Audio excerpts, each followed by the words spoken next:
కరెక్ట్గా ఇచ్చేది. తనకి ఎక్స్ట్రా ఖర్చు పెట్టుకుంటే అంటే అట్లా ఉండేది పరిస్థితి. అంతే కదా. అంత జాగ్రత్తగా అన్నయ్య కూడా అంత రెస్పాన్సిబిలిటీగా రెసిప్రోకేట్ అయ్యి చేసి, అందువల్ల మా అమ్మ నమ్మకం చూడాలి, మా అమ్మగారి మా నాన్నగారి నమ్మకాన్ని అన్నయ్య ఎప్పుడు అది వాడు ఇంత నమ్మకానికి 10 times ఇచ్చాడు. ఏ వయసెస్ వైపు కానీ ఏ అలవాట్ల వైపు కానీ ఎందులో ఇండల్జ్ అవ్వకుండా నాకు నేనుగా నియంత్రించుకుంటూ సరైన మార్గంలో వెళ్ళేలాగా నాకు వెళ్ళడానికి లోపల ఆ స్ట్రాంగ్ థాట్. అడగగానే వాళ్ళు రెసిస్ట్ చేస్తే ఇచ్చానని ఆపేశారు అని ఏదో చిన్న రిలక్టెంట్ ఫీలింగ్ ఉంటుంది, వాళ్ళ మీద చిన్న కోపం నిరసన ఉండేది. వాళ్ళు అలా లేకపోవడానికి వాళ్ళు వెంటనే అడిగిన వెంటనే జాగ్రత్త అనే నిర్ణయం ఉండేది. కానీ జాగ్రత్త అని హెచ్చరిక చేయడంతో నాకు మరింత బాధ్యత తిరిగి గుర్తు తిరిగి నేను నడుచుకుంటూ వెళ్ళాను. కాబట్టి అది నాకు ప్లస్ అయింది వాళ్ళ దగ్గర. అంటే మదర్ అంటే తల్లి అనే కాదు, మదర్ ఫిగర్ ఎవరిచ్చినా సరే అది నానైనా తల్లితో సమానం అనుకుంటాను. నాకు చెప్పినట్లుగా అట్లాగా అలిసిపోయి వచ్చిన నాకు కాళ్ళు నొక్కుతుంటే నాకు భయం వేసేసేది. ఆ తర్వాత పడుకో అది గదవాయించేవాడు, అది కూడా కోపం. అంటే ఉదాహరణ అంటే మళ్ళీ అది నాకు తిడతారు, ఎందుకు కాదు పడుకుని ఎక్కడ నిద్ర వస్తాయండి నాన్న అంటే.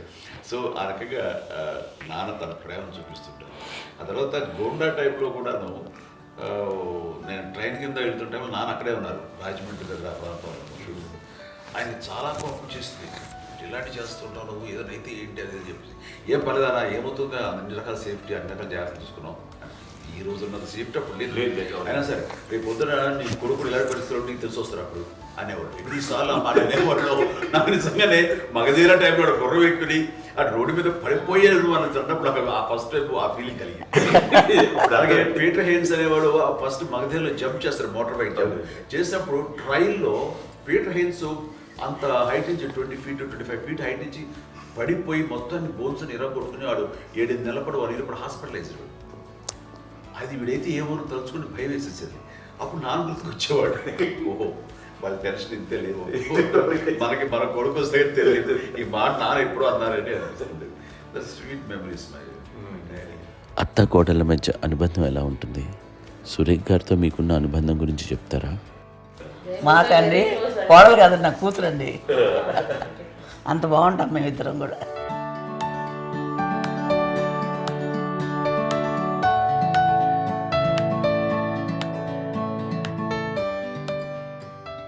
మీది ఒక అందమైన ఉమ్మడి కుటుంబం, అందరూ కలిసి ఉంటారు. ఇంత ఆనందంగా ఉండడానికి కారణం ఏంటి? దీనికి పునాది ఎవరే వేశారు? మా నాన్నగారి క్వాలిటీ నేను ఎగ్జాంపుల్ చెప్పగలను. అమ్మ వాళ్ళ ఇంట్లో పెద్దది, వాళ్ళ నాన్నగారు అంటే మా తాతయ్య గారు ప్రొహిబిషన్ డిపార్ట్మెంట్లో సిఐగా ఎస్ఐగా చేశారు. ఏదో మా ఇన్స్పెక్టర్ సిఐ చేసి ఆయన కాలం చెందారు. చాలా ఎర్లీగా 48 years చచ్చిపోయారు. 40 చచ్చిపోయారు. 40 దాదాపు 40 సరిపోతే ఆయనకి అప్పటికి అమ్మ కాకుండా 4 బిడ్డలు. అమ్మ తర్వాత అబ్బాయి తర్వాత 3 ఆడపిల్లలు. వాళ్ళు ఏంటంటే రాకరావడి నాగబాబు కంటే కూడా చిన్నవాడు. అది ఆ వయసు అంత చిన్నవాడు. అమ్మ మా పిన్నమ్మలు నాకంటే చిన్నవాడు. అలాంటి పిన్నమ్మల్ని ఆయన వీళ్ళ నాగ చనిపోయిన తర్వాత తన ఫ్యామిలీ అంతగా నాన్న పెంచారు. నాన్న కూడా అరాపురా శాలరీ మీద బతికేదే తప్ప కూడా కాదు. సో తనకు మిగిలిన దాంట్లో మళ్ళీ ఆ ఫ్యామిలీని చూసుకోవడం, మా అమ్మమ్మను చూసుకోవడం, వాళ్ళ మంచి చెడు చూసుకోవడం. వాళ్ళకు ఇల్లు మాత్రం ఉంది మొగల్తూరులో. ఆ ఇంట్లో వాళ్ళు అద్దెకు వస్తే ఆ కొంచెం డబ్బు నానిచ్చే డబ్బు, అక్కడ పొలం కొనిచ్చారు, ఆ పొలం మీద వచ్చే డబ్బుతోటి అంతా బాగా చూసుకోవాలి తన ఫ్యామిలీ లాగా. కాబట్టి నాన్న ఫస్ట్ సూత్రధారి. అమ్మ కూడా ఫ్యామిలీ బాండింగ్ టుగెదర్నెస్ అనేది స్ట్రాంగ్గా ఉండటానికి నాన్న ఏర్పాటు చేసినటువంటి బీజం. అది అమ్మ కంటిన్యూ చేస్తుంది. మేము ఇవన్నీ చూసి మేము నేర్చుకుని మేము టుగెదర్ ఉంటాం. అందునే we are very rich in terms of emotional bonding. ఎవరికి ఏ కష్టం వచ్చినా, ఎవరికి ఏది ఇబ్బంది వచ్చినా సరే మొత్తం అందరం గురిపోతాం. ఏ లెవెల్గా వెళ్ళిపోయి మోర్ సపోర్ట్ చేస్తాం. అంటే వీ డోంట్ ఎక్స్పెక్ట్ ఇంకా అంతమంది ఏముంటుంది ఒకరినొకరు భరోసా. అది మా ఫ్యామిలీ మేము వెరీ స్ట్రాంగ్ అని చెప్పాలి. పెద్దవాడు కాబట్టి అవకాశం నాకు వచ్చింది కాబట్టి అమ్మ ఇది ఎప్పుడు ఎవరు కొన్ని విషయాలు నాగబాబు సపోర్ట్గా ఉంటాడు. నాగబాబు ఉండి వాడు ఉంటాడు భరోసా. అలాగే ఆడపిల్లలు. మీ అందరిలోనూ అమ్మని ఎవరు ఎక్కువ జాగ్రత్తగా చూసుకుంటారు? ఎందుకంటే ఎగ్జాక్ట్లీ. మేము కూడా గమనించలేని సున్నితమైనటువంటి ఇష్యూస్ లైక్ హెల్త్ విషయం కానీ అమ్మ మూడు కానీ అన్నయ్య ఎంత క్యాజువల్ ఎంత బిజీ ఉన్నా ఒక అమ్మాయి ఉంటుంది. అలాగే చాలా చిన్న చిన్న విషయాలు కూడా చాలా మెడికల్ ఇంట్రెస్ట్. అందుకని మాకు అన్నయ్య ఉన్నాడు, అన్నయ్య దగ్గర ఉన్న అమ్మ అంటే ఇంకా ఎక్కువ రిలాక్స్ అయ్యాను. అన్న దగ్గరికి వచ్చాక మేము అందరం చాలా కంఫర్ట్ అయిపోయాం. ఎప్పుడు ఎవరు కొన్ని విషయాలు నాగబాబు సపోర్ట్గా ఉంటాడు. నాగబాబు ఉండి వాడు ఉంటే భరోసా.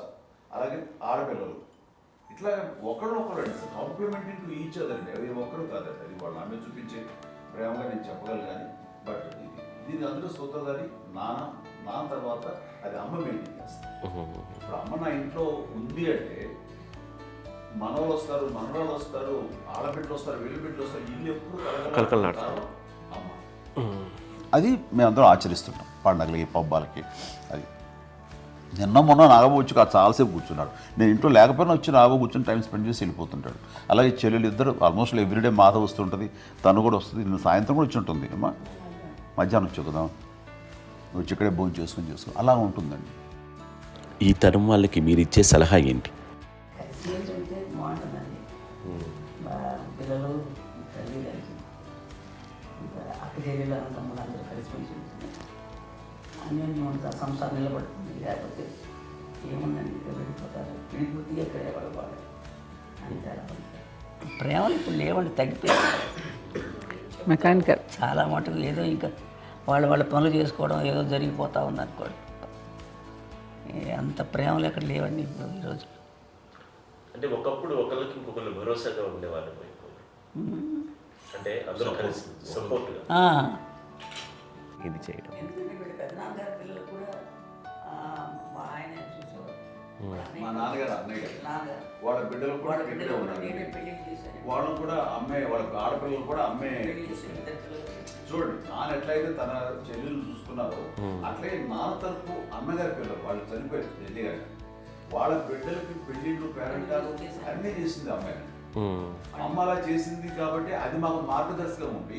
ఇప్పటికీ వాళ్ళు కొంచెం ఒక మాదిరి పరిస్థితి ఉంటే వాళ్ళకి ఇల్లు కూడా పెట్టడం కానీ వాళ్ళకి తగిన సహాయం ఉంటే కనుక ఎవ్రీ మంత్ మా పెదనాన్న గారి అమ్మాయి ఆడు అప్పుడు 70 వాళ్ళకి ఎవ్రీ మంత్ మా ఇంటి నుంచి మొత్తం వెళ్ళిపోతాం 10,000-15,000 మా అబ్బాయి మంచితనం.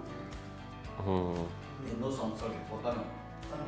బ్యాంక్ వచ్చేది ఫస్ట్ అదంతా కూడా మా పెద్దలు వచ్చింది. వాళ్ళు కూడా వచ్చి అమ్మని అంతా ప్రేమలో చూస్తారు, ఇష్టంగా చూస్తారు. అమ్మ ఇందాక చెప్పినట్లు ఇచ్చే మెసేజ్ ఏంటన్నది అమ్మ మాటలో చెప్పాలంటే బంధాలు బాంధవ్యాలు అన్నది ఎనలేని ఆస్తిపాస్తులు. సో ఎలాగైతే డబ్బు ఎంత సంక్రమించింది, ఎన్ని ఆస్తులు వచ్చాయి ఫిజికల్గా అనే దాని మీద కంటే కూడా ఇవి ఆస్తిగా తీసుకుంటూ దీన్ని విలువ ఎరిగి గుర్తెరిగి దాని ప్రభావం తెలుసుకుని అది కనుక మనం ఇచ్చిపుచ్చుకుంటే ఫ్యామిలీలో అంటే దాన్ని మించినటువంటి గొప్ప సంపద ఉండదు. కష్టాలు వచ్చినప్పుడు డబ్బు తీరుస్తుంది కాదండి, కష్టం వచ్చినప్పుడు ఒక భుజం తీరుస్తుంది, ఒక చేయూత తీరుస్తుంది. అది మన బ్లడ్ రిలేషన్ మనలో మనకి అది ఉండటం అనేది అదృష్టంగా ఫీల్ అవుతాం. అంటే ఒకసారి అమ్మ చూసి నాకు ఎందుకు అనిపిస్తుంది అంటే అది ఎవరి ద్వారా సంక్రమించడానికి తన ఆ చెట్టు కొమ్మలమే కాబట్టి ఆ చెట్టుకే మనం ఆపాదించాలి. ఎక్కడో మామూలుగా ఉండాల్సిన వాడు ఈ రోజున ఈ స్థితిలో ఉన్నాము, ఇంతమందికి లైఫ్ రావటానికి దోహదపడ్డాము, ఇంతమంది కలిసికట్టుగా ఉండటానికి ఇదైంది. అమ్మని చూస్తుంటే నాకు ఏమనిపిస్తుందంటే అబ్బాయి ఇలాంటి జన్మం మనకి ఎవరికైనా ఉంటుందా? ఇంతమంది మనుషుల చేత కొలవబడేవాళ్ళు, ఆరాధింపబడేవాళ్ళు, అభిమానించబడేవాళ్ళు, ఇంతమంది నా వంశమా నా సంపద అని అమ్మ ఫీల్ అంత గొప్ప ఫీలింగ్ ఎవరికి ఉంటుంది? మా చెల్లెలు కూడా వస్తే నేను అనుకోవట్లేదు, సూర్య కూడా ఉంటుందని నేను అనుకోవట్లేదు. అలాంటి గొప్పగా ఇది అండ్ ఆ రకంగా షీఈస్ వెరీ చాలా గొప్ప జన్మ.